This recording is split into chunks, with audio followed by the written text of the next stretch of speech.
Hi, I'm Mike, and welcome to Finagraph Academy's exam prep video for becoming that Finagraph Certified Advisor. I'm here to guide you through the process and get you ready to take that exam. Let's talk just a little bit about what it is to be a Finagraph Certified Advisor. First of all, you'll be joining a network of financial professionals just like you working with small business owners using Finagraph, a best-in-class financial intelligence on-demand tool. Being a Finagraph Certified Advisor entitles you to a free account for your business.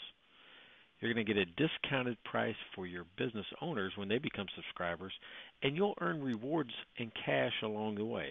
Another benefit, of course, is earning that Finagraph Certified Advisor badge, where you can put it on your business cards, your website, your email signatures, any type of marketing material that you would like. And of course, being a Finagraph Certified Advisor doesn't hold you into one category of just a free Finagraph for your business.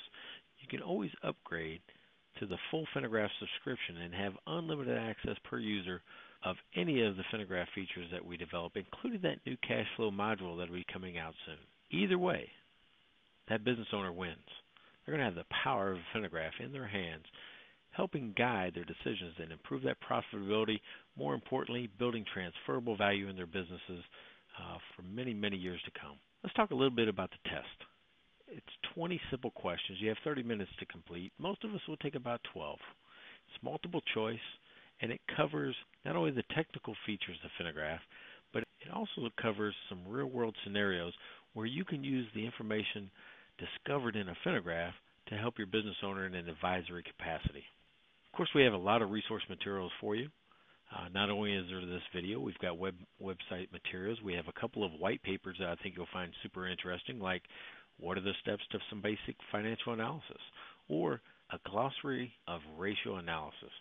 Not only determine those categories, but what are the formulas, what do they mean, and how are they used in the real world. On the website, you'll find videos. You'll find a lot of information about it.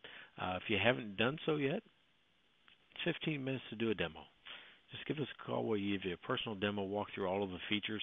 If you're already a Finagraph subscriber, you probably know all of them. What I'm going to do is take about 5 minutes of your time, walk you through some features that you might not know or might not stand out as well, but I think are super important, and it's one of the reasons why we've included them into the exam, is to make sure you know they exist and you can use them properly. And lastly, just shoot me an email. It's mike@finagraph.com. I'm always here to help. Let's take a look at Finagraph. Okay, in this example, we've already pulled up a Finagraph for Dave's accounting business. And with Dave's accounting business, you can see that we've pulled 5 years worth of history. We've got the last 5 rolling years, the last 5 rolling months, and the last 4 quarters already analyzed and compared to industry. Currently, Finagraph is pulling from QuickBooks Desktop, QuickBooks Online, and Xero, and we continue to add more accounting packages as the need arises. Finagraph basically uses 2 financial statements to conduct the analysis, although we do collect accounts payable, accounts receivable, and inventory valuations for some of the ratios that we calculate. The 2 primary ones are the balance sheet and the income statement. Those can be found by clicking on a date, any date within the Finagraph itself, and it will take you to the numbers behind the numbers where you'll see those balance sheets and those income statements, and you can go back to any period of time that you'd like to. And we already have kind of a cheat sheet of ratio analysis already done for you at that point in time. So balance sheet and income statement are the 2 primary financial statements that we're using. Now, some people ask, I'd like to print this out, maybe put it on top of a tax return and give me something to talk to that business owner about, especially the one I only see once a year. To print, it's very easy. Just right-click anywhere on the page, press print, and we're going to take you to our print screen where you're going to be able to change the way it looks. You're going to be able to change the margins. You're going to be able to print out what you'd like, but simply just press print and it'll be delivered to your printer. Now, let's pretend that you don't want to print out a complete Finagraph, maybe only a portion of it. You can do that too. Simply highlight the portion of the Finagraph that you would like to print. Again, right-click, and you'll notice there's a copy there. I'll get to that in a second. But press print, and you're going to be able to print only the portion of that Finagraph that you'd like. Now, remember I mentioned copy? I mentioned copy because we're integrated very nicely with all the Microsoft Office products, which means you can copy and paste into Excel, into Word, into PowerPoint, all the products that you know and use on a daily basis.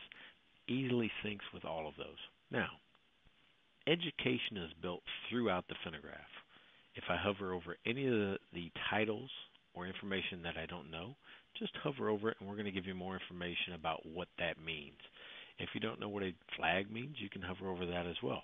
And this is the education that we built in. For instance, with that quick ratio and the flag, a business owner can quickly identify where some of the causes are of why this quick ratio may be low, and maybe some potential solutions that he can employ in his business today that are going to have a positive impact on his quick ratio and making an improvement in his business. You might ask, where do these numbers come from? And how do I know how to calculate these ratios? Just simply click on the line. We're going to give you the numbers that we used. These are the numbers that came right off either the balance sheet or the income statement and how we calculate it. So it's the actual formula that you can see. And then again, this information card is going to display not only our result, but maybe the industry average, or if you're using our customized flag button, you can set your own user-defined thresholds to determine what it is that you want to calculate. It could be bank covenants, it could be, maybe your best year or some current goals that you have in your business, but you can set your own flags that will calculate against and give you an indication of when it's good or when it needs improvement. The charting ability of Finagraph is pretty unique. First of all, the cash impact map is something that we created to be able to give a business owner a one-spot visual of what's going on in his business and where can he focus today as a priority of work that's going to have the greatest impact in his cash position. In this case, we're going to tell you look for the longest red line. The longest red line in this example is inventory days. If he would reduce the amount of inventory that is on the shelf, he would be able to put more cash back into his pocket. In some cases, you might see this gross margin or that he needs to collect faster, but it will give you an instant impact that where you can give him specific actionable guidance to help improve his business today. If you might have noticed these three small little lines, and that's how you can better use these type of charts. Clicking on the three small lines, you're going to see that we're going to give you several options. You can print the chart itself. You can download it as a picture. One of the most unique features I've seen is this download an SVG vector image. And an SVG vector image is an interactive component of the chart itself. So if we're looking at working capital, and I can hover over different things, if I've copied and pasted this into a board meeting presentation or a PowerPoint, I can show them on the screen without having to refer back to the actual Finagraph itself. If I'd like to turn things off in real time, you can do that as well, just by clicking it. What we call that is the SVG vector image, and that can be copied and pasted or downloaded and pasted into any document that you'd like. A couple things I like to point out. One is that, our recommended period. People say, how often should I get a new Finagraph? Or how often should I refresh my Finagraph? And you notice here we're going to give you, click here to refresh it. Click here to get a new Finagraph. I suggest at the end of an accounting period. That way you have your revenues and your expenses and they match up, and our ratios are going to make sense because all the information is already located inside the accounting system. So at the end of the accounting period, whether it be month, quarter, year, however often that you're analyzing your financials, we recommend you use Finagraph for that type of analysis. And lastly, one of the things I would look at, we've got a whole white paper based on how to do financial analysis and some things that we look at to make sure that your company has longevity, that it's sustainable for the long time. And that would be the change in gross margin percentage compared to the change in operating expenses. From a percentage of sales standpoint. What you want to do is make sure that those two, your expenses are growing, that change year over year is either equal to or greater than the change in gross margin percentage. So at this point in time, it had declined. We would expect expenses to decline as well. It didn't happen for this company in 2013. So that would be one of the warning signs that I would advise that business owner on is, hey, let's make sure that we're not putting ourselves into a cash burn situation where we're actually spending more than we're taking in because of that change. You should make sure they mirror each other. Whereas as the gross margin goes up, it's okay for your operating expenses to creep up it's okay for your operating expenses to creep up at the same level or the same percentage. If your gross margin is declining, the first immediate action you should take is to decrease expenses along the same lines. Hope that helps. It will ensure your longevity. It will make sure that you're healthy and you're profitable and you're set up for success in the long term. Good luck on the exam. I'll be working with you real soon.